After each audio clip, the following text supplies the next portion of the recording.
Good afternoon, everyone. Today's video, we're going to focus on one of our programs out on the Milford campus. We have a friend with us, Kevin Ewer, who is our program director for, let's see if I can get this right, Kevin, for our automotive technology as it relates to our corporate programs, GM, Chrysler, Ford, as well as auto collision repair. And so one of the things, Kevin, can you just tell us, before we talk about some of the unique challenges we have in the current situation, what is your programs all about? What do the students learn, and where do they work? What type of employment opportunities do they have? You bet. Our push has always been to give the students the skills they need to go out and find good, gainful employment. You know, there are a lot of opportunities for people with skills that want to work. And in the corporate automotive industry, we have 3 programs that are hooked up with dealer-specific curriculum, dealer-specifically trained instructors, and graduate with certifications to be a GM certified technician or a Ford technician or a Chrysler technician, go into the dealership with experience on current stuff, hit the ground running, and the dealer then doesn't have to go and invest in factory training of that student right away.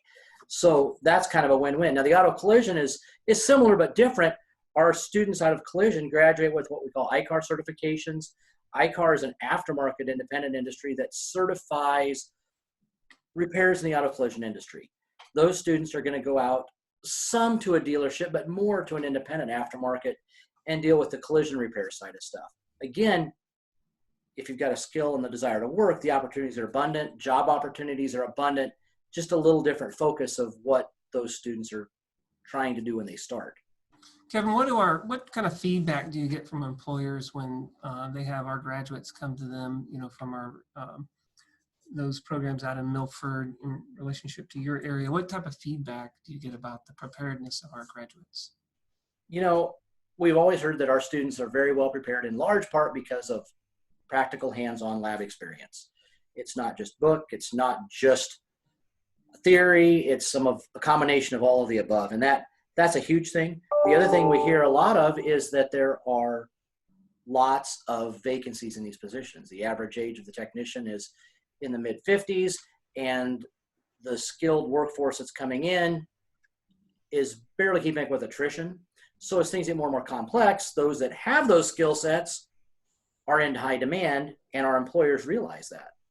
And I think, as you, of course, know, we've really, over the last 5 years, been working on expanding our capacity to produce qualified skilled workers in these types of areas. In your area specifically, we're starting the master planning of some new spaces for your programs out there in Milford. We're really excited about that.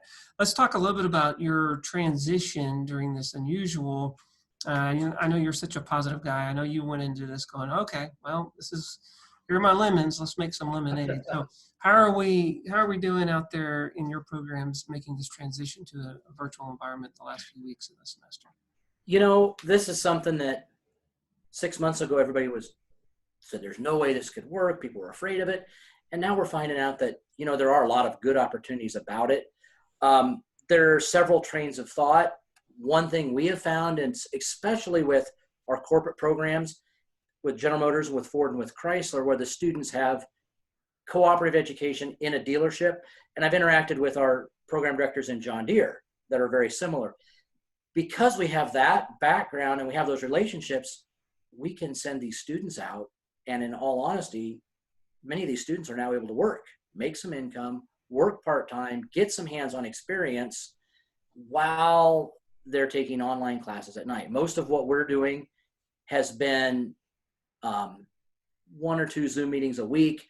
The rest of the time, do it as you can, and a lot of students are working during the day, getting hands-on experience, shadowing, doing what they can in the dealership environment, and that works really good. I know in John Deere, they've had the students they've given the dealers a list of specific tasks that they want the students to accomplish, and the dealers have worked really well at trying to accomplish those tasks.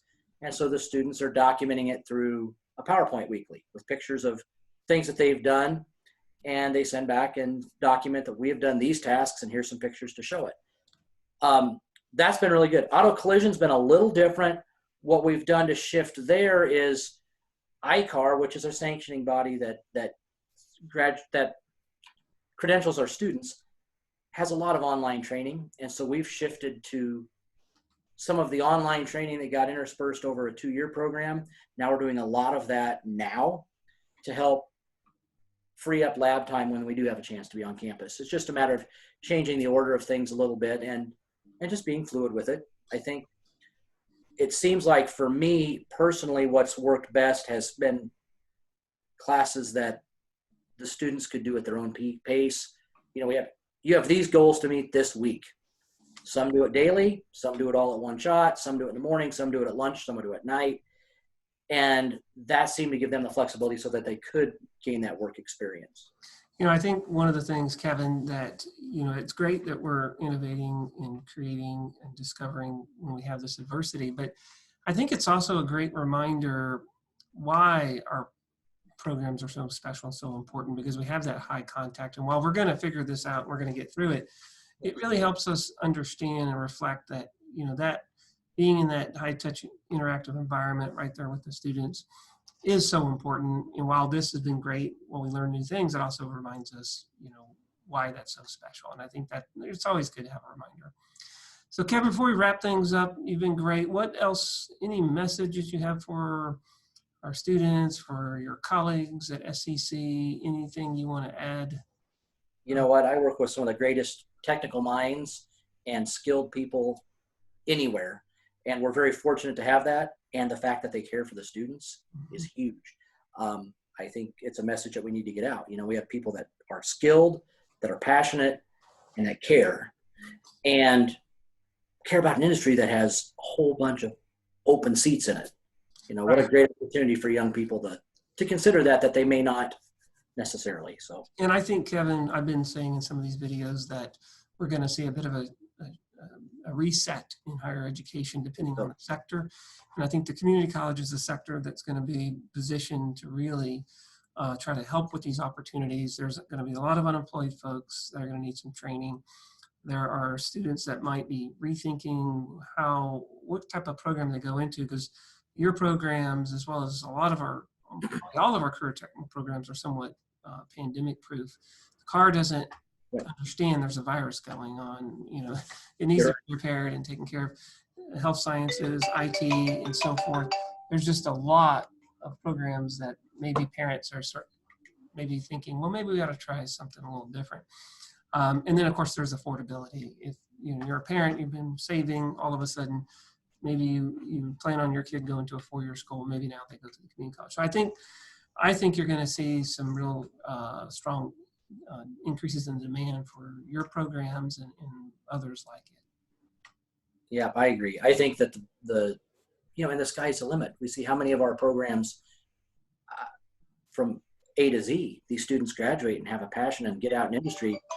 Opportunities are very, very abundant for them. So the other thing I think that is very important to note is, and I appreciate your part of this, is the improvements with facilities and things that we've been doing on all of our campuses are really exciting. And it's an exciting time to see how that's going to shape the mold of things too. Yeah, the timing is really turning out. Well, of course, we couldn't have predicted this, but you think about, we just opened up the 52,000 square foot Creek Carrier Diesel Technology and Welding Center right at a time when the trucking industry and those that repair those trucks, you can't plan that. That's just phenomenal and wonderful that we are going to be able to help out in that way. And you think about the health science building, 82,000 square foot, opening up, wow, 16 programs. We got medical lab tech as an example. They're the ones doing all the testing, and nurses and rad tech and respiratory care is right in the middle of this pandemic in terms of being heroes out there, and everything in the transportation industry and the manufacturing industry, huge. Well, you've been fantastic, Kevin. I really appreciate it. Thanks for spending a little time with us. And I will say, everyone have a great afternoon. Take care. Thank you. Thank you, sir.